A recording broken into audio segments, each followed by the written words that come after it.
Assalamu alaikum. Today, inshallah, we're going to cover the story of Malcolm X, and we're going to use that story as a platform to learn about the stages of identity. Basically, in a prior segment, we've discussed the concept of Arsh or Weltanschauung, as we described it, in a segment called Does God Sit on a Throne? In this segment, inshallah, we're going to discuss how the Arsh or the throne of Allah subhanahu wa ta'ala, which is yours, will change over time, and how you should observe those changes and make sure that they do occur. Bismillah ar-Rahman ar-Rahim. Alhamdulillah wa salatu wa salamu ala Rasulillah. Rabbi shrah li sadri wa yassir li amri wahlul uqdatan min lisani yafqahu qawli. So inshallah, we're going to cover the story of Malcolm X in a very brief fashion. We're going to also discuss the concept of identity, especially the changes of identity that we go through. And then we're going to reflect on how the Quran teaches us to deal with such changes and how we should apply those changes to ourselves. A quick reminder, this is not for entertainment purposes. This segment is a very serious scholarly work. We depend on the Abrahamic locution concept. We also depend on the organic Quranic methodology that we use in learning about the Quran and in extracting the indications and the interpretations of the Quran using what Allah subhanahu wa ta'ala taught us in the Quran. All right, please refer to earlier videos if there are some concepts that you're not aware of, and then please comment with questions if you have some questions about what we say. By the end of the segment, what you'll learn includes the 3 stages of identity that we will talk about. Of course, we're going to talk a little bit about the story of Malcolm X. You're going to learn about how the Quran teaches us to deal with the changes in our Arsh. Also, we have several gifts for you in this segment that are above and beyond what the title says. And finally, at the end of this video, you're going to learn my clear position regarding Hadith and regarding groups such as the Salafis and the Quranists. I hope that you stick with us all the way through the end of this segment so that you can learn exactly all of these issues, how we can organize them and think about them, and how I reach my conclusions that I will share with you, inshallah. So we start with the story of Malcolm X, an African American leader who was born in 1925 and assassinated in 1965, 3 months short of his 40th birthday. He was born in Detroit as Malcolm Little, and because of the color of his hair, he was known as Red or Detroit Red in his youth. Most of his youth was tough. He spent a lot of time in foster homes because his father was killed early in his life and his mother spent most of her life in hospitals. And he had a very difficult situation where he wanted to fit in. He wanted to be part of society at any cost. And after he became a little older, in his early 20s, he would dress up and he would dye his hair to try to fit in with what he saw the majority of society was, which was white. And he wanted to fit in with their norms of success. They considered success to be attached to money, to be attached to beautiful women, and so on. And that's what he sought to do. And therefore, he spent a lot of his time trying to achieve these standards that he considered acceptable to that society or to the definition of success in that society. And that was stage 1 of his identity, the first part of his life, the red part of his life. He eventually got into various types of criminal activities, including breaking and entering and so on, and he was caught and then rendered into prison, and he spent about 6.5 years in prison. During that phase in prison, he ended up learning about a group called the Nation of Islam through various means, including letters from his family members and including some people who were incarcerated in prison with him. He got to learn about the Nation of Islam, which preached a message of black separatism, of black supremacy, an ethnic type of message. Of course, Malcolm, coming from a background of deprivation and a background of disappointment with what he tried to do during his first stage of identity, accepted the new message, and his pendulum swung all the way, and he adopted this new message and its implications. and he started learning. He would learn everything he could get his hands on, to the point where it was reported that he memorized the whole dictionary. He wanted to develop his oratory skills, and he became well known as a good speaker. After his stint in prison, he was released and quickly assumed some positions within the Nation of Islam. He started preaching, and he became a well-recognized minister of that group. And he started recruiting new members to the Nation of Islam, and his popularity quickly rose until he quickly became one of the most senior ministers in that Nation of Islam. And he became directly connected to the head of the Nation of Islam, a person called Elijah Muhammad. Whenever Malcolm would speak during that phase of his life, he would constantly refer to the Honorable Elijah Muhammad, the head of that organization. During that phase, when he became a member of the Nation of Islam, Malcolm changed his name from Malcolm Little to Malcolm X, owing to the knowledge that his family roots go back to a time of slavery, when his family was brought from Africa and his real family name was unknown. So he replaced his family name with X. He continued growing within the Nation of Islam until the point where he became the single most recognizable face of that group. Eventually, he came to learn about true Islam from some of the members of the Nation of Islam, including the son of Elijah Muhammad, a young man at that time called Warithuddin Muhammad. And together they started developing a new concept of what Islam truly is. At the same time, Malcolm X came to learn about some improprieties committed by Elijah Muhammad, the leader of the group, including 6 different women who claimed that Elijah Muhammad himself had sex with them outside of his regular marriage. And that did not sit well with Malcolm X. His moral compass was being threatened, because up until that point, everything to Malcolm X depended on how much he trusted Elijah Muhammad. And now the image of Elijah Muhammad was being shaken in his mind, and he developed certain doubts. Eventually, these doubts turned into confrontation, along with some jealous behaviors from other leaders within the Nation of Islam. That eventually ended up causing Malcolm X to be expelled from the Nation of Islam. And he separated from the Nation of Islam and became an outspoken critic of the Nation of Islam, especially Elijah Muhammad. And as you can imagine, that created all sorts of problems for Malcolm, including death threats against his life. However, he kept learning about true Islam with the help, as we said, of Warithuddin Muhammad. Eventually, he took a trip overseas, visiting multiple Muslim countries and African countries, and he went on a pilgrimage trip to Mecca, where he ended up really solidifying his newfound search for the truth. And that became the 3rd stage of his life, the 3rd stage of his identity. The search for truth, not loyalty to a certain leader within a group. In his 3rd stage, after that trip, he became totally committed to the truth, and he was ready to change everything he used to know in favor of seeking that truth and learning about that truth. And he changed his name a 2nd time, this time to Al-Hajj Malik Shabazz. Unfortunately, a few months after he returned to the United States, he was assassinated. What matters to us are the 3 stages of Malcolm X's life. And therefore, we are going to use this story to analyze the concept of the 3 stages of identity. So let's get started. The first stage, we call it seeking to belong. Belonging to a group, building your identity based on your affiliation to a group. Of course, in the case of Malcolm, in his first stage, that group that he aspired to join or to be part of or to attach his identity to was the white society, not the black society.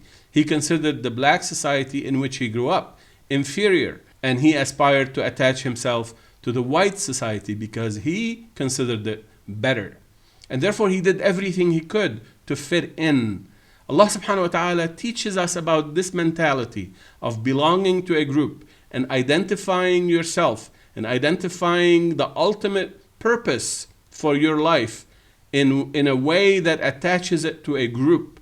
Allah subhanahu wa ta'ala in Surah Hud tells us that the group of people to whom Nuh alayhi salam was sent would often argue with Nuh, telling him, أعوذ بالله من الشيطان الرجيم, وَمَا نَرَاكَ اتَّبَعَكَ إِلَّا الَّذِينَ هُمْ أَرَاذِلُنَا. We don't want to follow you because we see those who follow you are but the lowliest among us. In other words, they saw Nuh and his followers as a different, inferior group. And that was the reason for rejecting the message of monotheism that Nuh brought to them. In another scene, another paragraph, Allah subhanahu wa ta'ala in Surah Az-Zukhruf tells us, بَلْ قَالُوا, this is another group of course, بَلْ قَالُوا إِنَّا وَجَدْنَا آبَاءَنَا عَلَى أُمَّةٍ وَإِنَّا عَلَى آثَارِهِمْ مُهْتَدُونَ وَكَذَلِكَ مَا أَرْسَلْنَا مِنْ قَبْلِكَ فِي قَرْيَةٍ مِنْ نَذِيرٍ إِلَّا قَالَ مُتْرَفُوهَا إِنَّا وَجَدْنَا آبَاءَنَا عَلَى أُمَّةٍ وَإِنَّا عَلَى آثَارِهِمْ مُقْتَدُونَ قَالَ أَوَلَوْ جِئْتُكُمْ بِأَهْدَى مِمَّا وَجَدْتُمْ عَلَيْهِ آبَاءَكُمْ قالوا إنا بما أرسلتم به كافرون. So Allah subhanahu wa ta'ala is telling us about this group of people who reject the truth because their attachment, their identification, their recognition of what truth is built on belonging to a group. And they said, we found our forefathers on this way for a long time, and we shall remain guided on their tracks. Why should we leave? So many people, so long, have been on this same track and they seem to have done well. Why should we leave? And Allah subhanahu wa ta'ala continues from Surah Az-Zukhruf, ayah 23. And this is the way it is. Anytime we sent a warner to a qari before you, the word qari is the translation of the word qaryah, which means a group of people who have a certain, anytime we sent a warner to a qari before you, its elites would say, we found our forefathers on this way for a long time. We shall keep imitating their tracks. And notice the tone in these ayats is not necessarily complimentary to these people. Allah subhanahu wa ta'ala is deriding them, is explaining that they're doing something wrong, that they're falling in this trap of associating what they think is right with their identity of belonging to a certain group. The last ayah in this set, he, the warner, said, what if I brought you better guidance than what you found your forefathers upon? And they would say, we reject that with which you have been missioned. So they refuse anything new because their identity, their association of what the truth is, what they should follow, where they should belong, how they should identify themselves, is tied to the group they belong to, tied specifically to the forefathers, especially the forefathers that have been on this same track for a number of years, a long time. Ala ummati. Stage 2 is called revolt and rejection. In the case of Malcolm X, if you remember, he revolted against his old identity of trying to fit in with the white society. And of course, with the help of some people who told him that to be black Muslim is superior, he bought that line and he started attaching his identity, attaching his understanding of the truth to belonging to that new group. So it was still affiliation to a group, but it was a different label. And that was the second stage of Malcolm X's life. That's where he changed his name to Malcolm X, as we said. So identity is still based on affiliation, but to a different label. And if we reflect on this as Muslims, as people who are engaging in today's times, in today's society, and we reflect on what's going on, we see so many examples. And the Quran also is full of guidance regarding this critical stage, this most dangerous of stages that most of us go through. So sometimes this stage includes extremism, Islamic extremism. So we find people who become disillusioned with the status in which they lived. They become disillusioned with what they learned in their homes. They become disillusioned with what their masjid is preaching in terms of Islam. And they want something different. So they revolt on it and go in a further extreme direction, trying to prove that they are more kingly than the king, so to speak, more Muslim than the majority of Muslims. And they want to become more acceptable to the extremist group. And we know a lot of examples like this that we've seen in the last couple of decades in any way. And sometimes they go in a direction that's non-Islamic. And that's also something we have seen. So they reject religion altogether, or they reject Islam altogether, because they were not happy during their first stage of identity with the type of Islam to which they were exposed. And therefore their pendulum swings all the way in the opposite direction. And as I said, sometimes they become a lot more extreme than the type of Islam they learned as they were growing up. And sometimes they reject Islam altogether and go outside Islam. But there are other forms of this stage 2 identity. So for example, we see some people move into a Sufi only type of Islam. They reject all other aspects of the religion and they focus on Sufi type of practices. And they consider this is the only way to practice Islam. Of course, this is not just for Muslims, by the way. All religions and all ways of life go through these types of challenges.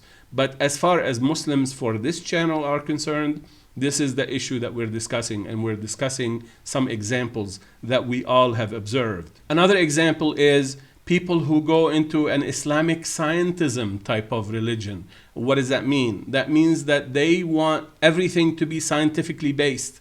They consider the evidence to the truthfulness of the Quran based on their understanding of science, whether or not science could prove it, whether or not science could validate, affirm some of the things of the Quran. And to the extent that science is able to affirm and confirm some of the things that the Quran says, they trust the Quran. In other words, science to them is superior evidence over the Quran.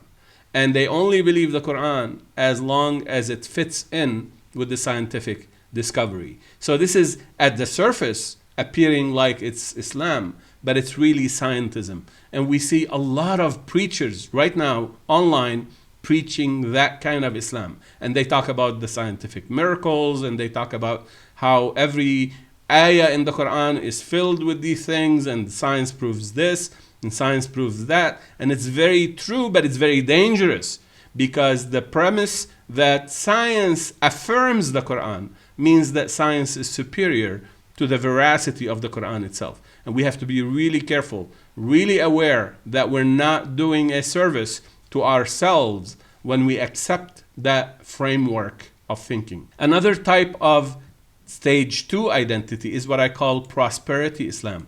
So they don't like the type of Islam with which they grew up, but they like the fact that it gives them this confidence that they're still within the fold of Islam. And they turn their attention fully to the material gains they could acquire in this life. And they spend all their time pursuing as much wealth, as much possessions, as much luxuries as they can get their hands on. And at the end of the day, they claim they are Muslims. We're doing prayers, we're going to the Friday Jum'ah, we're doing zakat, and we even did Hajj, not just once. I did also 3 Umrahs. And of course, they stayed at the most luxurious hotels, and they took the best, most comfortable way to do the Hajj, etc., etc. You all know what I'm talking about. This is called prosperity Islam. This is the type of Islam that covers your longing to the material wealth of this world. Another form that we also see in stage 2 is deism, what's called deism. Deism is the belief that God did create us, but He does not interfere in this world. God does not have anything to do with the laws of nature.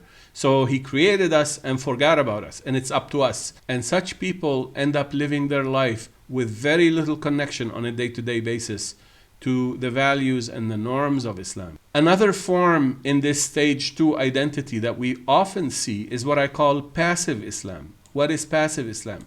People who are fed up with the mythology and with the ridiculous stories they hear from preachers and the unacceptable practices they see among the Muslims, everyday Muslims.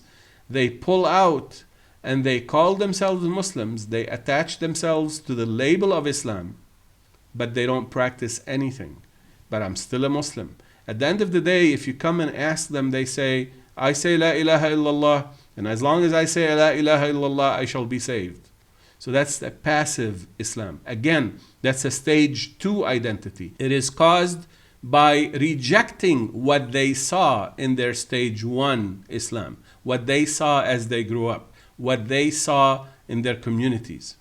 Another form is what I call God the Merciful only, Gitmo Islam. And this is a nickname that I use, nobody has used it, but it's basically a group of people who believe that God is always merciful. God shall be always merciful. God will forgive me regardless of what I do. God will always provide a way out for me. God has promised to be so patient and loving and all of this stuff, which is all true. But God is also a punisher. He promised that those who do the wrong things shall also receive the punishment for their deeds. So God is both. God is not just merciful. So these people often use the ayah, نَبِّئْ عِبَادِي أَنِّي أَنَا الْغَفُورُ الرَّحِيمُ. Tell my servants that I am the forgiver and the merciful. And they forget the ayah that follows it. وَأَنَّ عَذَابِي هُوَ الْعَذَابُ الْأَلِيمُ. And that my punishment is indeed the painful punishment. So therefore, this type of people who talk about God the merciful and forget about God the punisher are splitting Islam and choosing a part that they like and rejecting the other part that they may not like.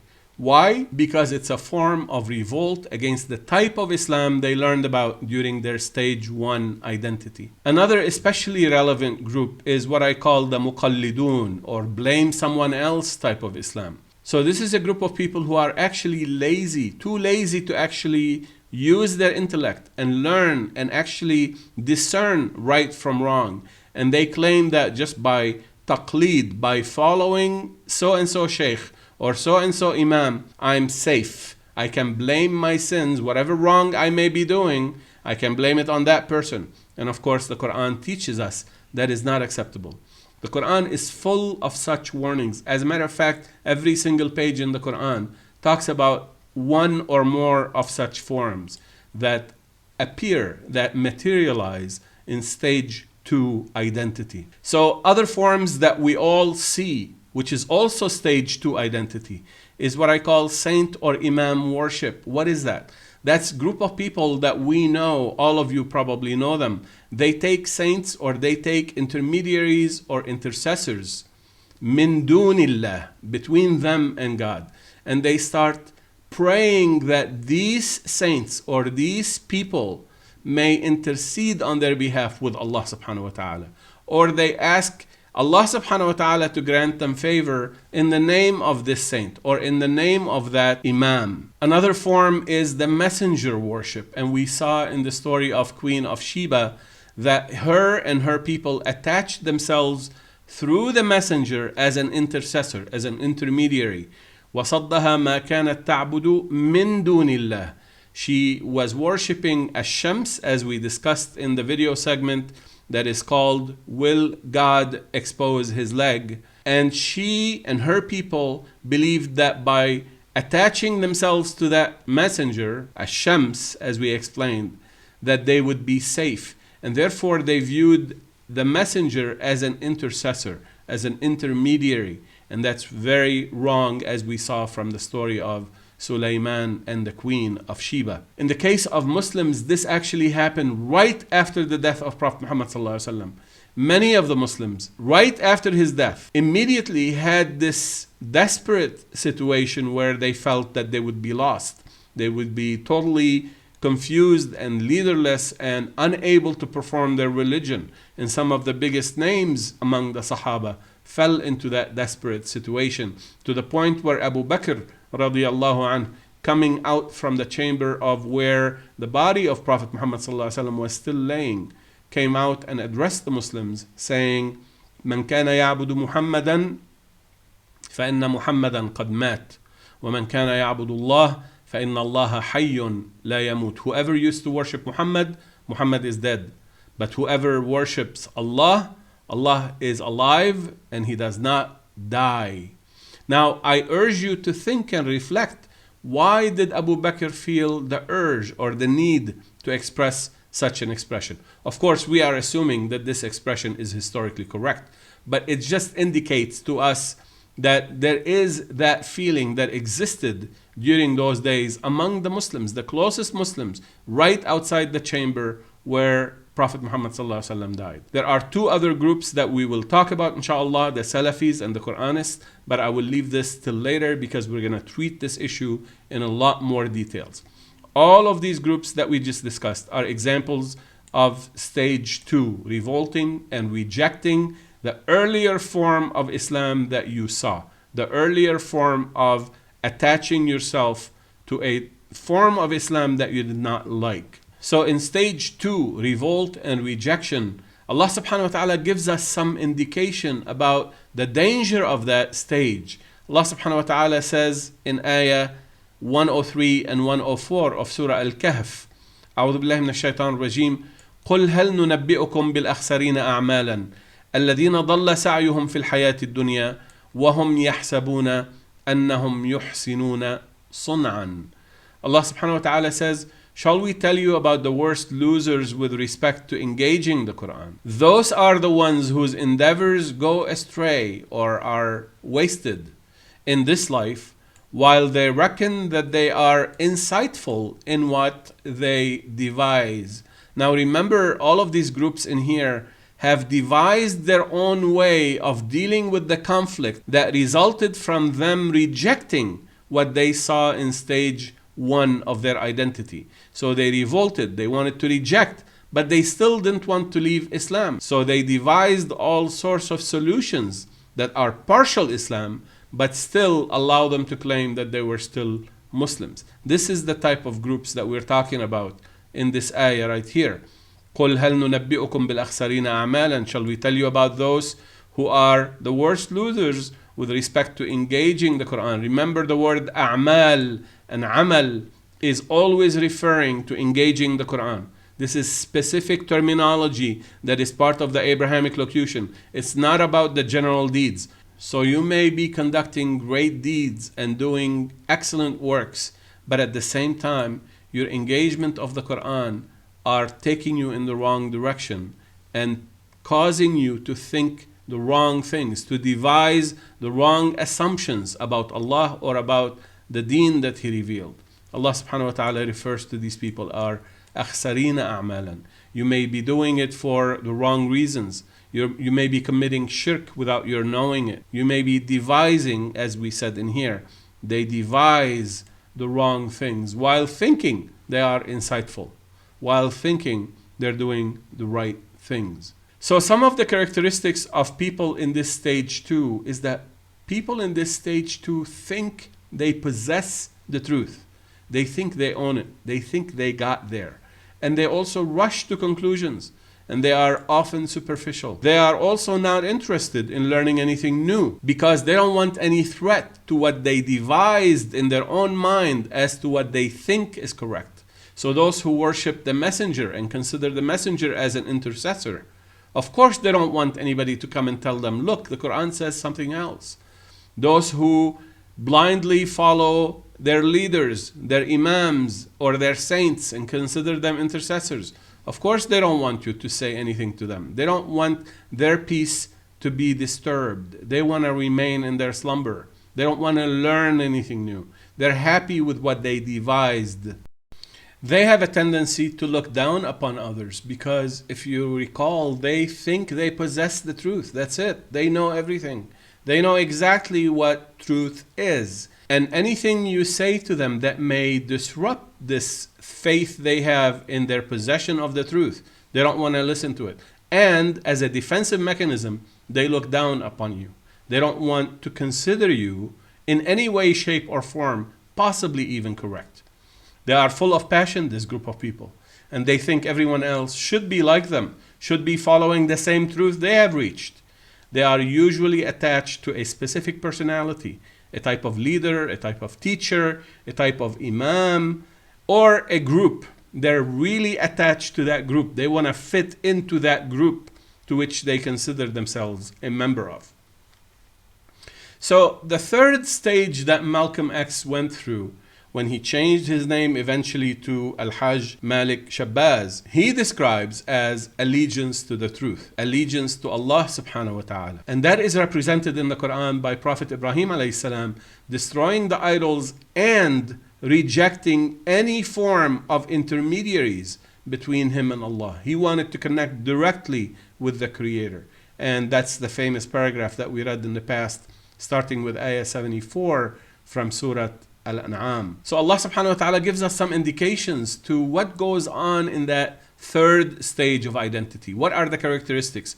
What are the patterns of our thoughts that we should keep in mind during the third stage of identity, as in the case of Malcolm X? Allah subhanahu wa ta'ala tells us in Surah Maryam what Prophet Ibrahim alayhi salam said, وَأَعْتَزِلُكُمْ وَمَا تَدْعُونَ مِن دُونِ اللَّهِ, I shall leave you and anything that you worship that is between you and Allah. And therefore, he wanted direct connection with the source of truth. Of course, the Quran is full of such guidance because Allah constantly repeats in the Quran that the source of guidance is Allah alone, as we shall see in a few minutes. In Surah Yusuf, Allah subhanahu wa ta'ala teaches Prophet Muhammad sallallahu alaihi wasallam, قُلْ هَذِهِ سَبِيلِي أَدْعُو إِلَى اللَّهِ, say, this is my way. I invite to me? No, to Allah. Allah is the guide. Allah is the only source of guidance. عَلَى بَصِيرَةٍ, with confidence and insight. أَنَا وَمَنِ اتَّبَعَنِي, me and all of those who follow me. So if you want to be a follower of Prophet Muhammad sallallahu alaihi wasallam, you need to invite to Allah. Allah alone. Allah is the source of guidance. In Surah Al-An'am, Allah subhanahu wa ta'ala again teaches us and teaches Prophet Muhammad sallallahu alaihi wasallam, قُلْ إِنَّنِي هَدَانِي رَبِّي إِلَى صِرَاطٍ مُسْتَقِيمٍ, say, I have been guided by Allah. Allah guided me, my Lord guided me to a way that is self-correcting, the Quranic methodology that we follow. And it is described as دِينًا قِيَمًا, a religion based on values and principles. And therefore now your allegiance are to the principles, not to the personal interests or the group interests, to the principles and values set by Allah subhanahu wa ta'ala.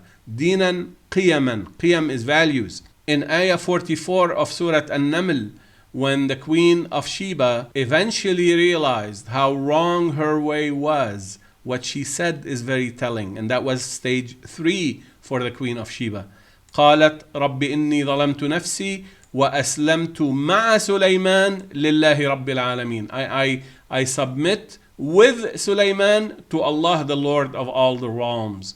And therefore here we see the theme, the pattern that repeats. We submit to Allah.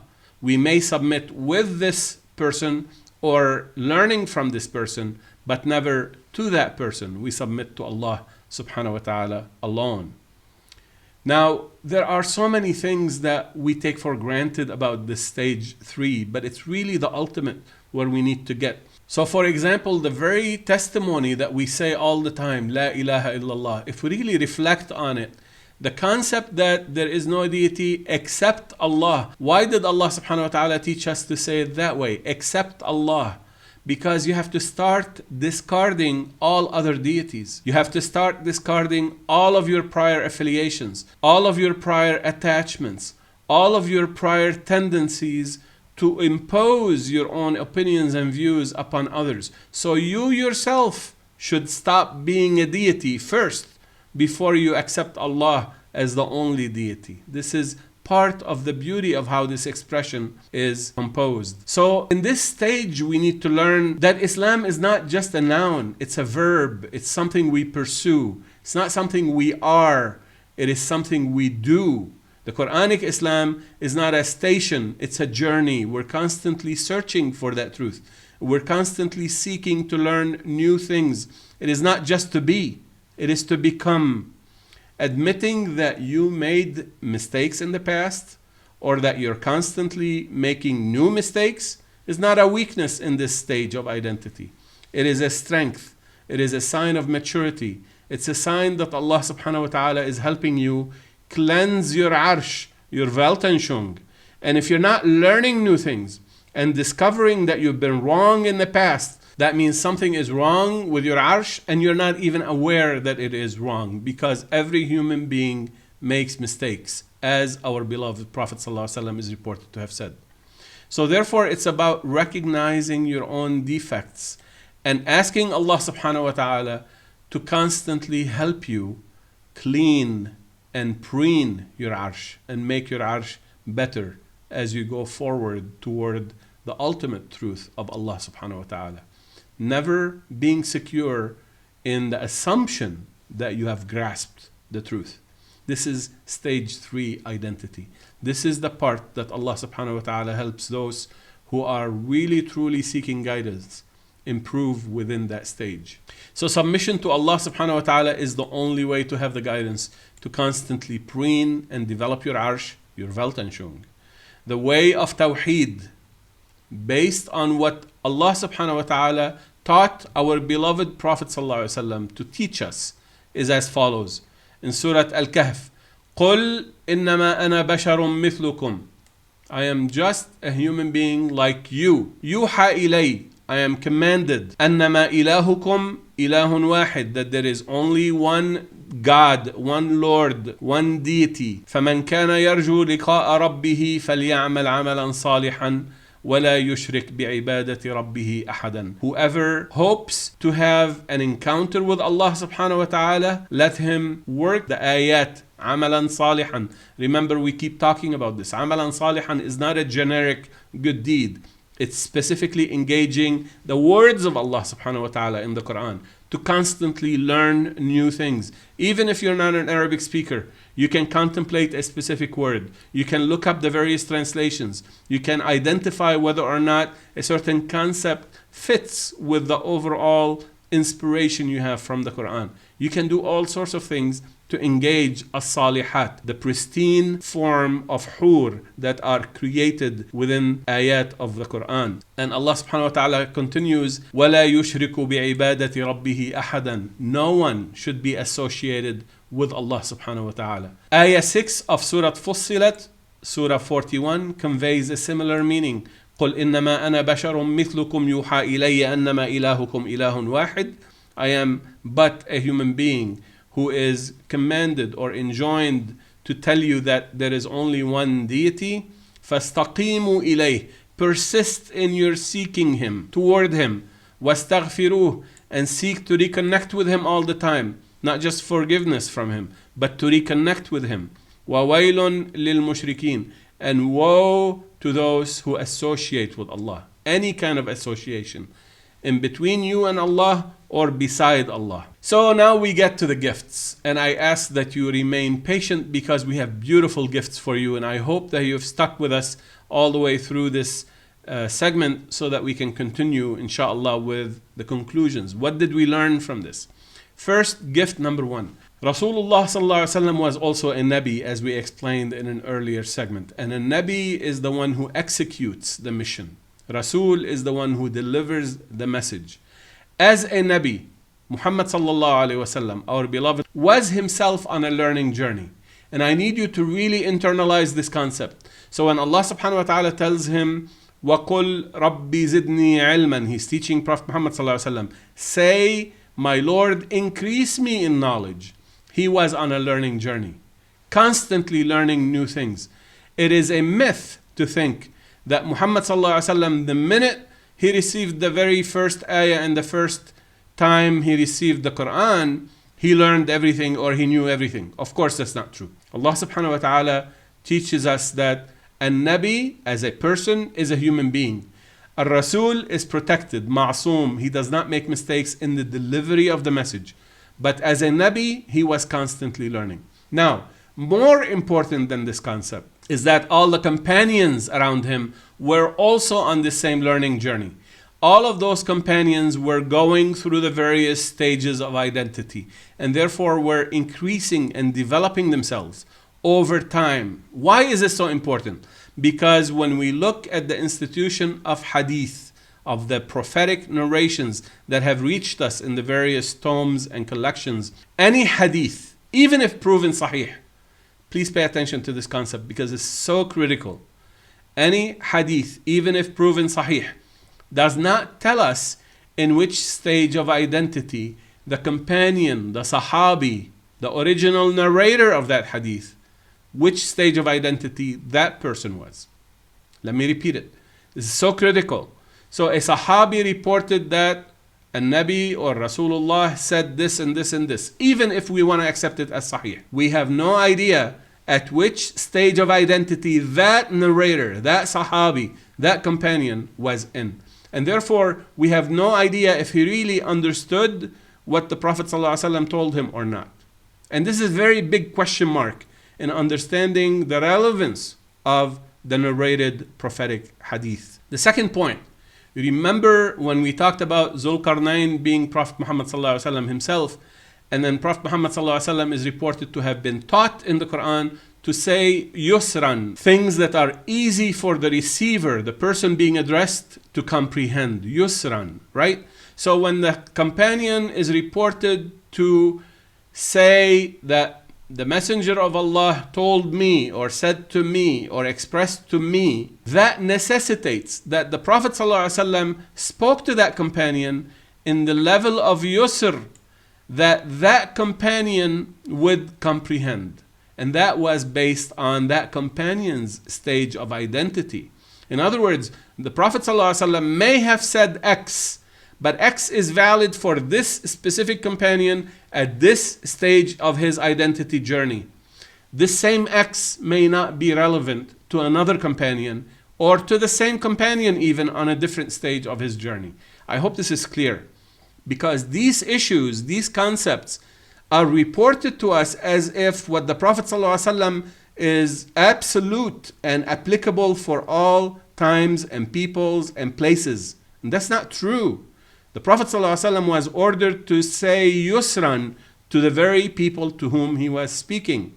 And therefore, that aspect or that piece of information which did not get to us in the narrations of the hadith is missing, and therefore it's an important piece of understanding the hadith that we're missing. The third issue is that in the transmission chains of the prophetic narrations, which sometimes some of these chains span 6 generations or 5 generations or even 7 generations, you have to keep in mind that the hadith content, the quote itself, did not reach us verbatim. What does that mean? That means those who transmitted the hadith may have understood it one way and reported it the way they understood it, not necessarily exactly verbatim the way the Prophet ﷺ said it. Again, assuming it's 100% sahih hadith. The people in the chain of transmission called a sanad, right? All of these people in the chain, the 5 or 6 people from different generations who brought the hadith to the point where it was documented on paper. Every single one of those people could have been in a different stage of identity in his life. Not all of them were in the 3rd stage of identity. Some of them were very young when they heard the hadith and therefore understood it based on their stage 1 or even stage 0 type of identity. And they reported what they thought they understood. This is well known among all the scholars, by the way. Not a single hadith scholar worth his salt would question what I'm saying. The narrations, the prophetic narrations, were reported to us not verbatim, but based on the understanding of every single person involved in the chain of transmission, starting with the first companion who started the chain, all the way to the last person with whom the chain ended when it was recorded on paper. And therefore, the stage of identity of every single person in that stage should have been recorded and reported to us, and they were not. And therefore, we don't know if some of them understood it one way, whereas it was really intended to be a different way. I hope this is shocking you a little bit, or at least waking you up, that there are many things that get interjected into how we should take on the hadith and the narrations. All right, the second gift, this is a little bit more pleasant. What is At-Toor? At-Toor, and this is so beautiful, I really need you to pay attention.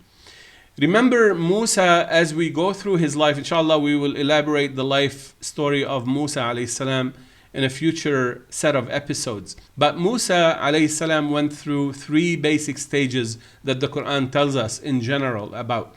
So in stage 1, which is mostly reported in Surah Al-Qasas, Surah 28, we learn about Musa as a young man participating in gang activities. And I say gang activities because he clearly belonged to different types of gangs. هذا من شيعته وهذا من عدوه. 2 different gangs, one of them his own group or his own faction, and the other one his enemy. And he proceeded to join a murder in progress. And that murder, as we shall describe later, inshallah, was pre-planned. And we talked about this when we discussed the issue of Al-Khidr. So Allah subhanahu wa ta'ala taught us about the early life of Musa being part of a gang, and that was stage 1 of his identity. His allegiance was to the gang. Clearly it says so in Surah Al-Qasas, Surah 28. Stage 2 of his life is when he returned from Madian, and now his aspirations were to help Bani Israel. Allah subhanahu wa ta'ala taught him that you should go and affiliate with yourself not just with one gang, but with the whole group of Bani Israel. And by the way, I'm not saying that was an ethnic group. You will see inshallah that it's not an ethnic group. But Bani Israel was the group with whom Allah subhanahu wa ta'ala ordered Musa to affiliate himself with. So I write here ethnic, but in reality we will see it's beyond ethnic. It's more than ethnic. It's just a collective geographical group that existed in Misr at that time. So his allegiance when he argued with FirÄaoun was to Bani Israel. The third stage, he became a Rasul with scripture after the Torah was revealed to him and was given to him. And now the Torah became the source of truth for him. So no longer an affiliation or an allegiance to a group, ethnic or otherwise. Now it became the allegiance to the truth contained in the scripture.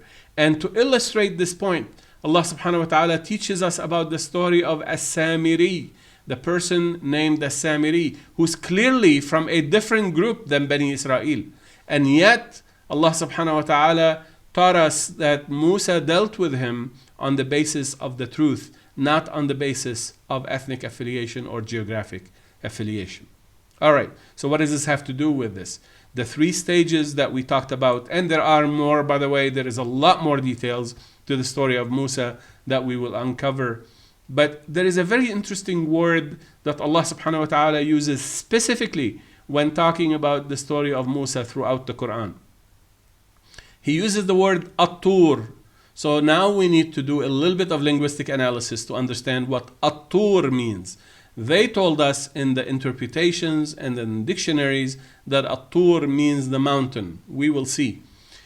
If you investigate the linguistic source of the word At-Toor, you find that it is plural of the word Tawr.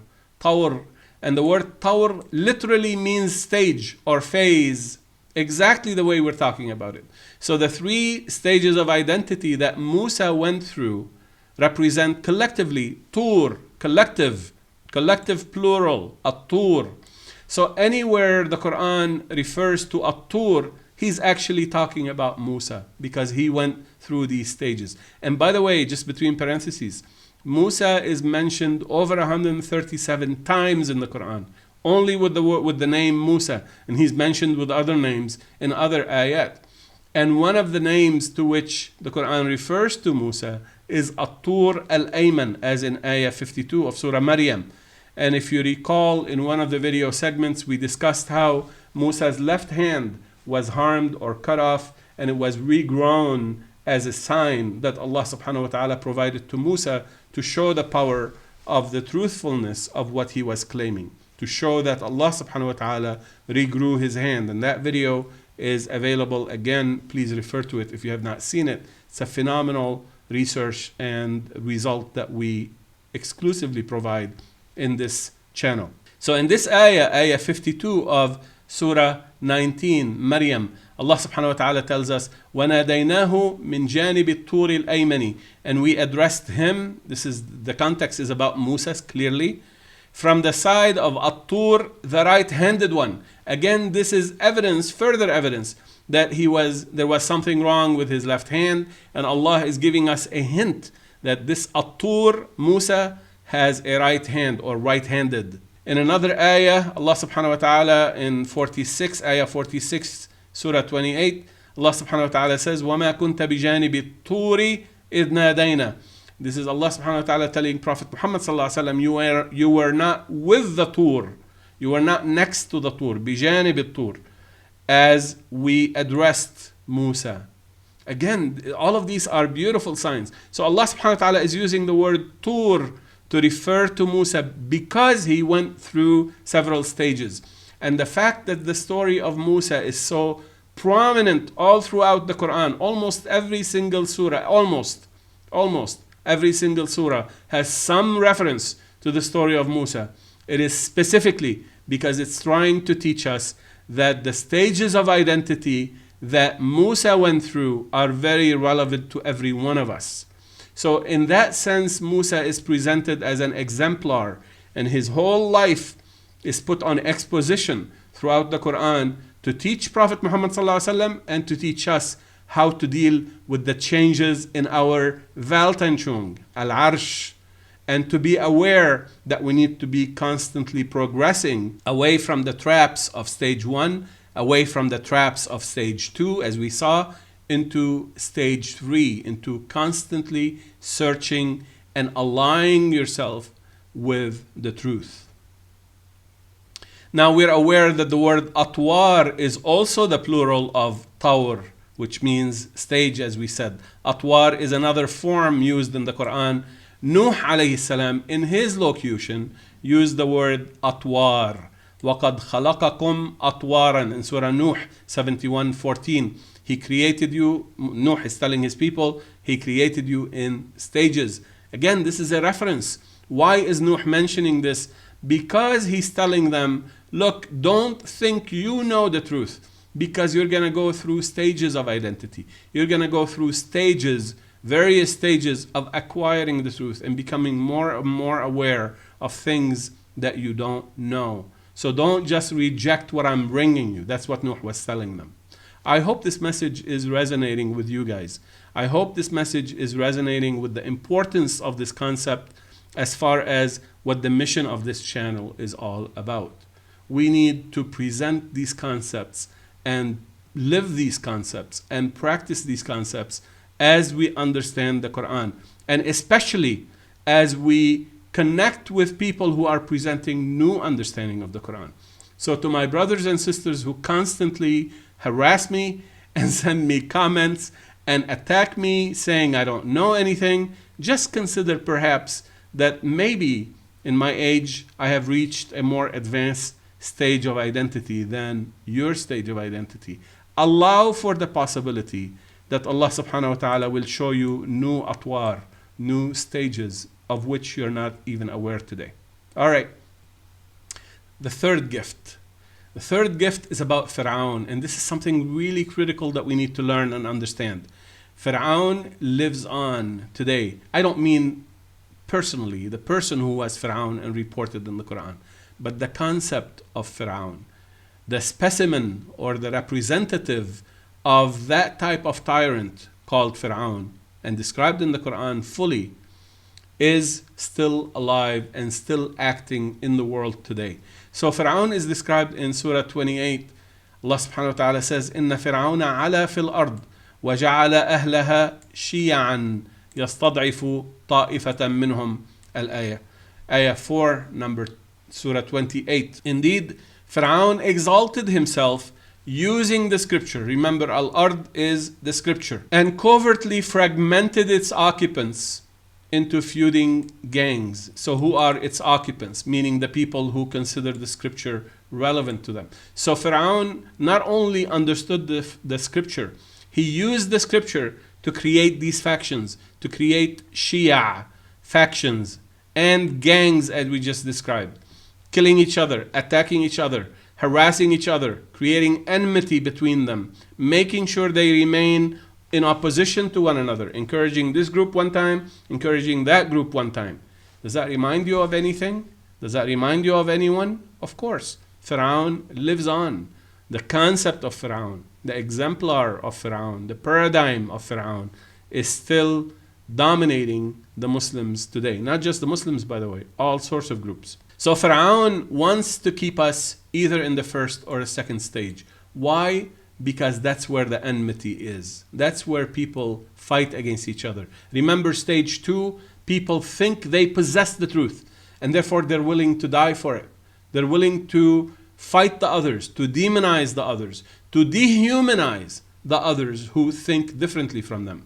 And this is the danger of stage 2 that we talked about. Pharaohs love stage 2 because it creates passion, it creates power, it creates energy among the group. And therefore, if FirÄaoun can direct it in the way he wants to direct it, he can achieve his goals of dividing and conquering the people over which he rules as a tyrant. Now, I want you to think and reflect about the period of the Umayyads. The Umayyads, remember, are the people who grabbed power after the assassination of Ali ibn Abi Talib radiallahu anh.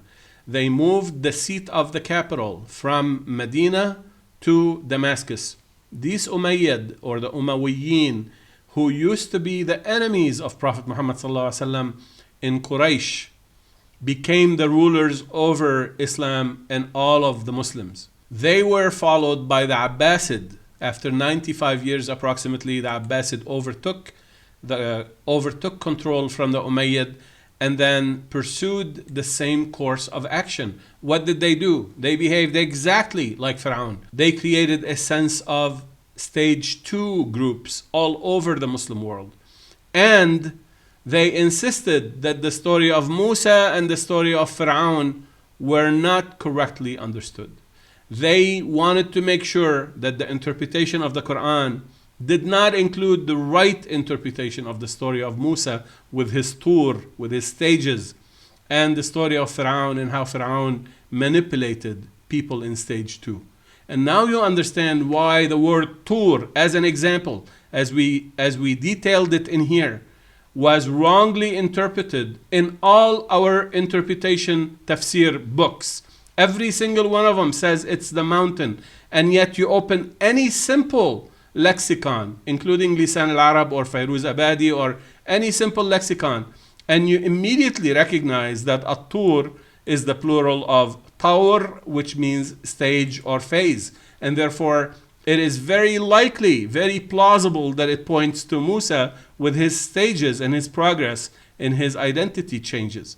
But yet, all of the books of tafsir wanted to distract us from this concept, to point us to a totally different meaning to the word Ṭūr, which is mountain.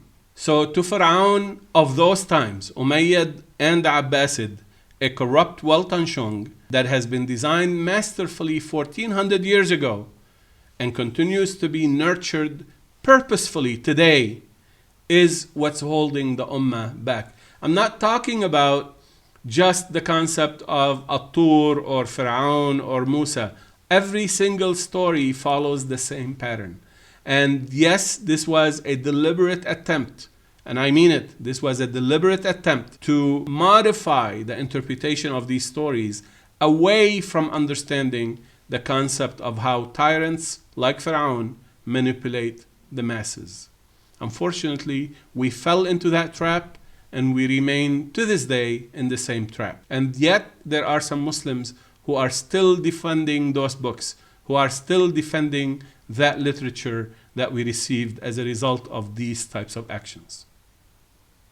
So for 1400 years, we have been wearing the same glasses they wanted us to wear. And any scholar, by the way, this is well known, any scholar or Imam throughout the last 1400 years who resisted ended up being killed and his books burned. And this is well-established fact. Hundreds of such scholars were assassinated, executed, labeled as fasiq or this or that, and their books immediately burned and prevented from any kind of access to influence the opinion of people. And finally, gift 4. This is a very special message to my friends who label themselves as Salafis, or my friends who label themselves as Quranists. Now please pay close attention and stay with me for just a few minutes so we can close this segment. The word Qur'anist is a derogatory label. I choose not to use it, I prefer not to use it, but it's because those people who chose it define themselves as such that I'm forced to use it. But I ask all of you not to use this word because it is being used in a derogatory manner. It is used by the enemies of the Quranists to deride those who label themselves as Quranists. But for the sake of this conversation, we will continue using this word. So first, a little historical perspective. If you understand Surah 9, you understand that in Surah At-Tawbah, which is Surah 9, which some scholars call the revealer of scandals, Al-Fadiha, it details the actions of several of the companions of the Prophet ﷺ during the last year or two of his life, doing some things that were at best questionable. Those companions ended up being in charge of Islam after the assassination of Ali ibn Abi Talib radiallahu anh, as we explained. The Umayyad. Now, those Umayyads ended up controlling for 3 full generations, 95 years, what type of Islam is being taught, and how Islam was being preached, and how the Quran was understood by people and by the masses. And therefore, in our literature, Islamic literature, ever since those days, our Islamic literature has been riddled with corrupted interpretations, with the wrong, misleading information, and with what's called Isra'iliyat, or the reports and the narrations that depend on information extracted from Hebrew or Christian sources. So the question is, how much should we trust our Islamic literature? This question has worried every single scholar who is worth his salt, because they all know this problem. They all are aware of this problem, and yet they didn't have a way to deal with it. Around the 2nd century and the 3rd century Hijri, a group appeared called Mu'tazilite or Al-Mu'tazila, and they decided that the best way to deal with this problem is to dismiss the literature altogether, especially hadith, and they wanted to use their mental reasoning to distinguish between right and wrong. And therefore they created this attitude or this movement where, very much like the Quranists of today, they don't want to have anything to do with the literature, the reports, the narrations, and they wanted to focus just on the Quran. Very similar to the attitude by the Quranists. In opposition to them, the Salafis from those days on, encouraged by the Umayyad initially and then by the Abbasid after that, insisted that everything in our literature is perfect, is acceptable. And thus we had 2 groups. One group wanted to accept everything in our literature and insist that our literature is pure and correct, the Salafis. And the second group wanted to throw the baby with the bathwater, of course, except the Quran. So, and then we had this tension for a long time, and we still do. The first group is part of stage 1 identity. The second group is part of stage 2 identity. So the Quranists and the Mu'tazilite before them are simply revolting against what everyone knows is a problem in our literature. So they didn't have a way to detect and discern right from wrong within our literature. So the solution for the first group is, don't worry about the problem, just accept everything. And the solution for the second group, the Quranist or the Mu'tazilite in the old days, is to throw everything except the Quran. And both are wrong. Both are misguided with respect to this specific issue. Now, why didn't they come up with a third option, which we offer on this channel, which is the methodology? Because they didn't think that the Quran may provide its own methodology. Don't ask me why. Allah subhanahu wa ta'ala clearly tells us that we should ask for as-sirat al-mustaqim, the self-correcting methodology. We say it in every time we recite al-Fatiha and in many other ayat. So Allah subhanahu wa ta'ala was talking about this. But the Umayyad and the FirÄauns of those times modified the very meaning of as-sirat al-mustaqim itself. And therefore Muslims were not able to see that there is a methodology in the Quran. On top of this, the Umayyad or the FirÄauns of those times encouraged Muslims to look at the Quran as they would look at a volume of poetry. And therefore, there were a lot of different confusing concepts thrown in the mix to distract people from finding the methodology. What does the methodology mean? Let me give you an example. Let's say you contract a contractor to build you a house, 4 walls, and then you come and you look at this house after he built it, after he built the full walls, and you see that they're leaning. They're not straight. And then you argue with the contractor, and the contractor says, no, it's perfect, it's good, it's your eyes. And then you say, no, look, it's leaning in here. And you say, no, it's not leaning, it's correct. And you go on and on and on and on. And this conflict could go on for 1400 years until somebody brings a level, a simple instrument, a methodology that shows if a wall is leaning or not. And then suddenly we apply that methodology, that level, to the walls, and we find that maybe 2 of them are leaning and the other 2 are not leaning. And therefore, we don't have to destroy the whole house. We can just remove the parts that are wrong and then accept the parts that are correct. So this methodology with the Abrahamic locution gives us that power for the first time in the history of Muslims. For the first time, we're able to use this methodology to sift and discern through the literature to detect if a hadith, for example, is reported to us on the authority of a close companion. That close companion must have known about the Abrahamic locution, which the Prophet ﷺ used in his speech, because he only spoke Quran. He only said things that go along with the Quran. He could not have said anything that would violate the integrity of the language of the Quran. So what we're saying is the language of the Quran is based on the Abrahamic locution. And therefore, if you see a hadith where a certain term from the Abrahamic locution is used in the wrong way, know that this hadith is wrong. Somewhere it's wrong. Either it's reported by a companion who was not part of the core group of companions, or somewhere along the chain of transmission that hadith got corrupted and it is not authentic enough. So this is a methodology that's very powerful, and we can apply it not only to the hadith, we can apply it to the seerah, because the Quran also reveals the seerah of the Prophet ﷺ, at least the aspects of his life that are pertinent to us. And that's what we said is meant by the ayah, وَرَفَعْنَا لَكَ ذِكْرَكَ.